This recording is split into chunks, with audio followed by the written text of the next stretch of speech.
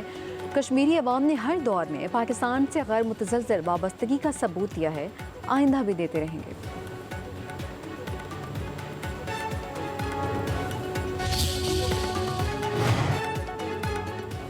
پاکستان میں مہنگائی بڑھے گی، ایشیائی ترقیاتی بینک نے خبردار کر دیا۔ رپورٹ کے مطابق معاشی شرح نمو ٹارگٹ سے کم رہے گی۔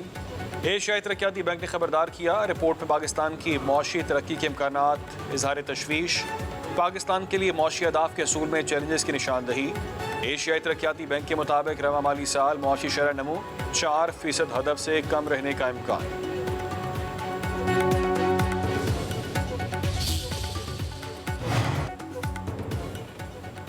پورٹ قاسم دنیا کی 5 بہترین عالمی بندرگاہوں میں شامل ہو گئی۔ پاکستان اب عالمی رینکنگ میں 69 نمبر پر ہے۔ وزیر اعظم میری ٹائم ٹاسک فورس کے شریک چیئرمین افتخار احمد راؤ کی نیوز کانفرنس، ممبر FPR شکیل شاہ نے کہا، رپورٹس پر 50,000 کنٹینرز کی گنجائش پیدا ہو گئی۔ اب بڑے تجارتی جہاز بھی ہمارے بندرگاہ پر آ سکیں گے۔ عالمی معیار کے مطابق ڈیوٹی ٹیکس وصولی کے عمل کو فیس لیس کر دیا گیا۔ کسٹم کلیئرنس کا دورانیہ 2/3 سے کم ہو کر 18 گھنٹے پر آ گیا۔ سیکرٹری بحری امور بولی، پاکستان کی گلوبل رپورٹ رینکنگ نمایاں طور پر بہتر ہوئی ہے۔